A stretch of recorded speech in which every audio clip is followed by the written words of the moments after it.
Cek, halo sobat nih, Megas lagi dah Shelang. Yuk langsung aja gaskan.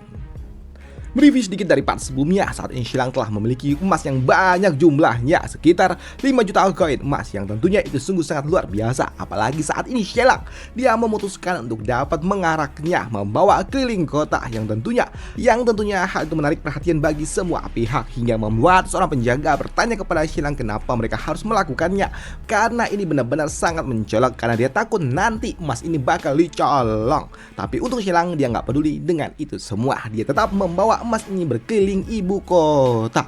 Bahkan ada juga beberapa orang yang berniat untuk dapat mengambil emas yang dimiliki oleh Shelang, tapi pikiran itu pun langsung lenyap ketika Shelang dijaga oleh para penjaga yang jumlahnya banyak juga.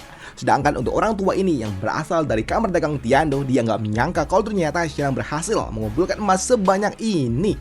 Bahkan untuk dirinya yang merupakan seorang tetua, dia juga nggak pernah melihat emas sebanyak ini, 5 juta koin emas, dan ini adalah sesuatu yang sungguh luar biasa. Dan ucap dari orang tua ini, Tuan Muda Shen, kau benar-benar keterlaluan kali ini, ucap dari orang tua ini yang kagum dengan Shelang.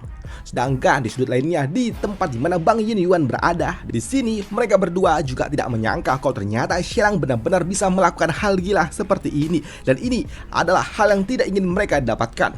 Di mana salah satu dari mereka mengatakan jika Shelang berhasil melakukannya, tentunya ini akan membuat Bang Yin Yuan akan berada di dalam kondisi yang krisis yang sangat berbahaya.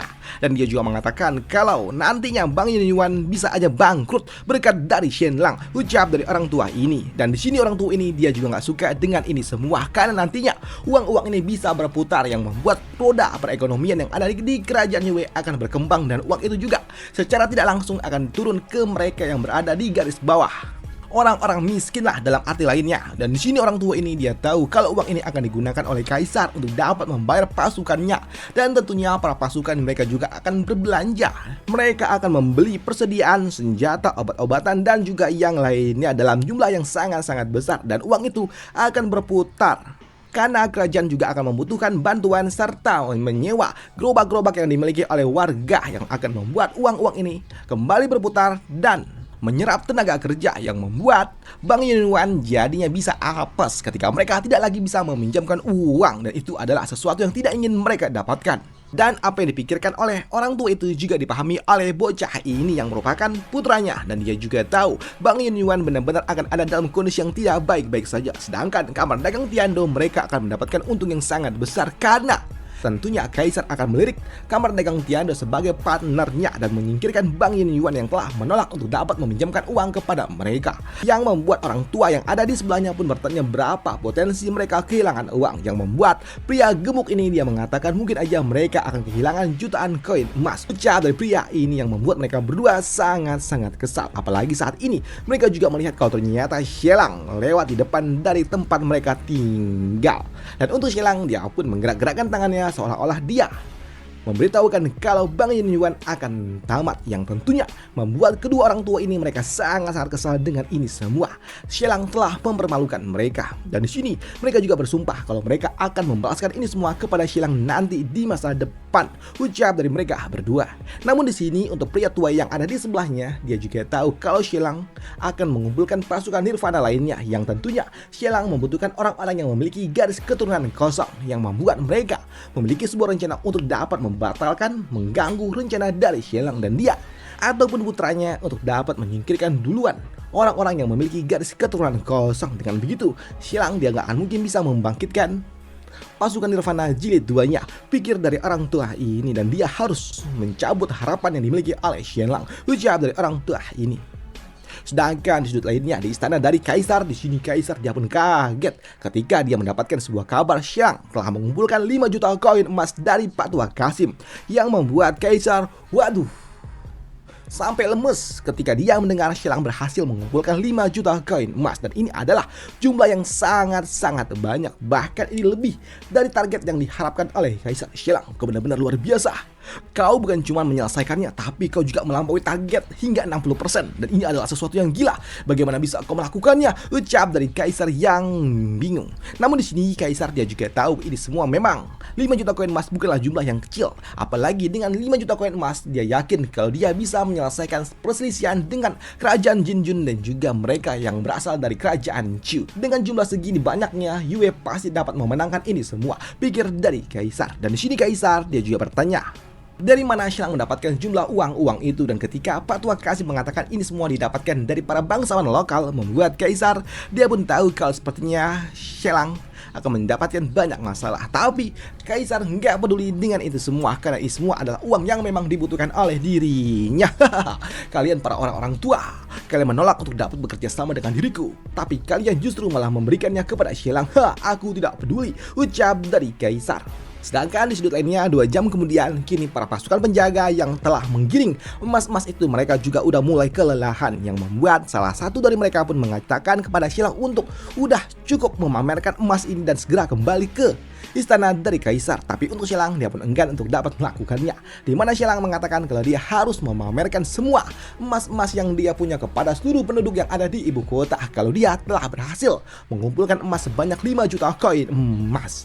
Tapi Pak Tua Penjaga dia mengatakan kalau mungkin aja para pasukan masih dapat bertahan, tapi tidak dengan kuda-kuda pengangkut. Mereka semua kelelahan membawa 5 juta koin emas yang jumlahnya banyak, yang membuat Xilang dia berujar, ya sudahlah kalau begitu ayo kita segera ke istana Kaisar, ucap dari Xilang.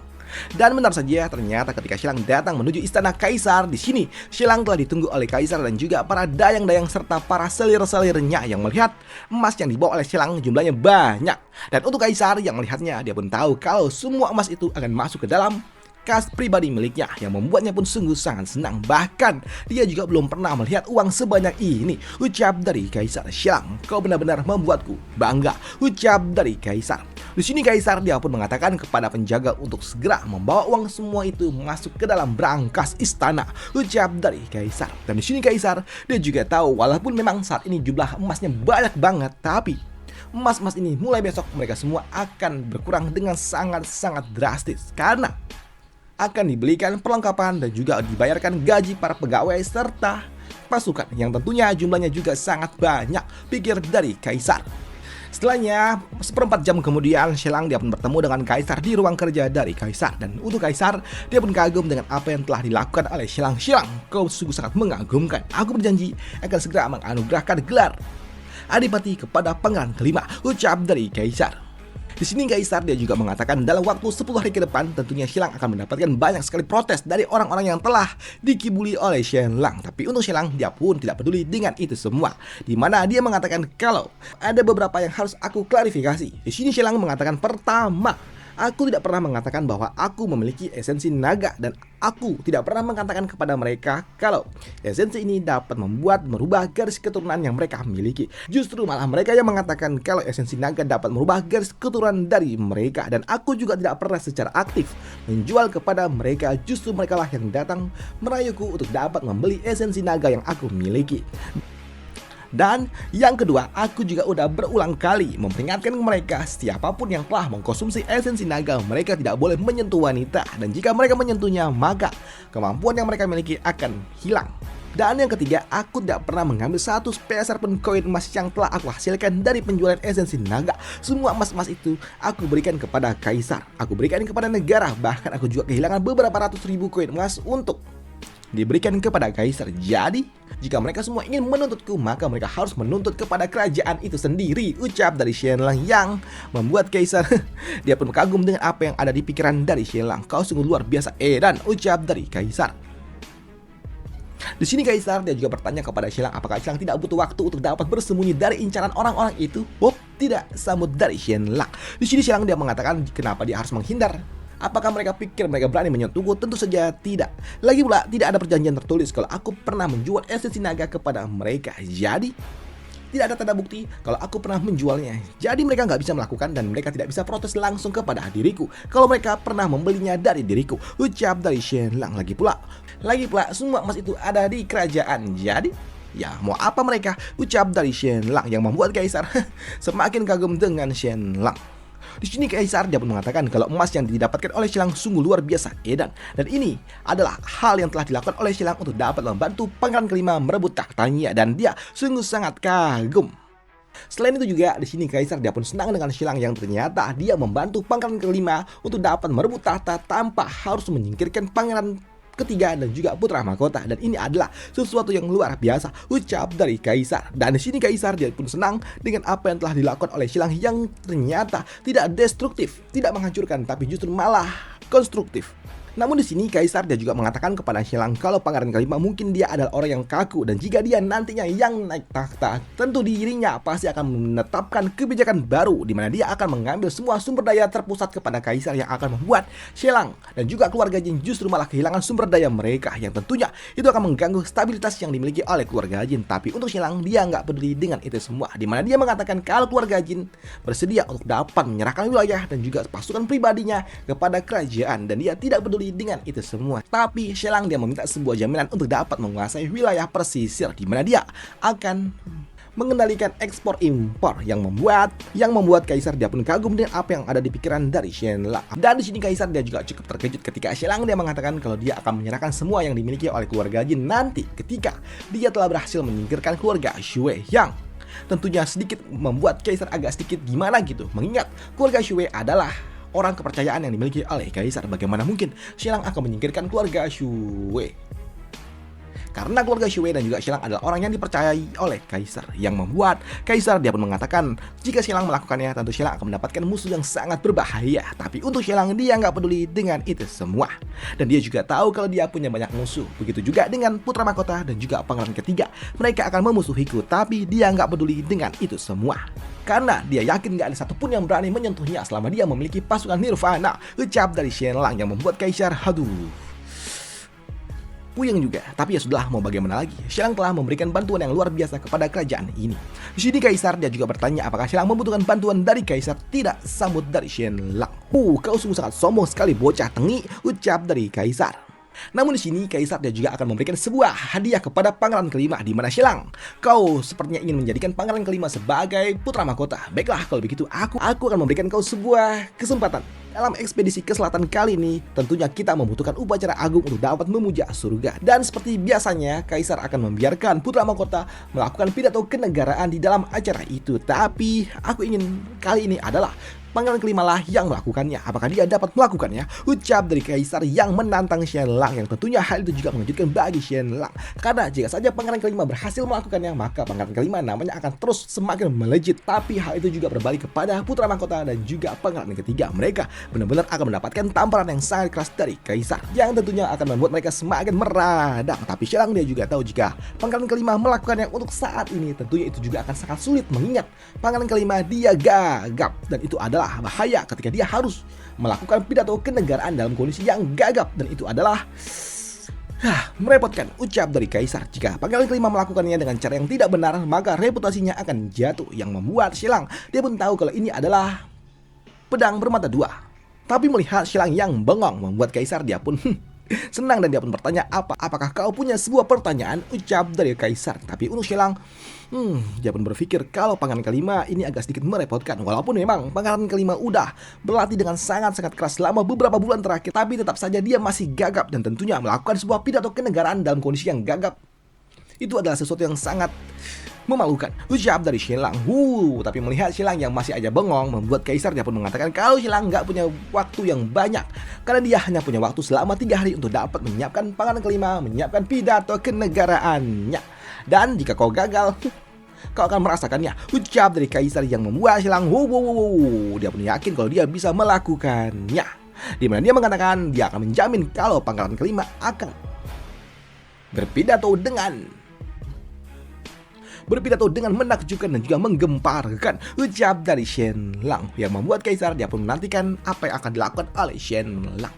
Dan benar saja, kini pada sore harinya Kaisar dia menulis sebuah dekret memberitahukan kepada seluruh penduduk kalau ternyata Kaisar akan mengutus pangeran kelima membacakan pidato kenegaraan di dalam acara persembahan surga, yang tentunya hal itu juga mengejutkan bagi mereka para pejabat-pejabat yang ada di kekaisaran. Mereka tidak menyangka kalau ternyata di acara penyambutan surga harusnya putra mahkota yang melakukan sebuah pidato kenegaraan. Tapi kali ini Kaisar malah mengutus pangeran kelima, dan tentunya itu adalah sebuah sinyal kuat kalau Kaisar sepertinya mulai tertarik dengan pangeran kelima.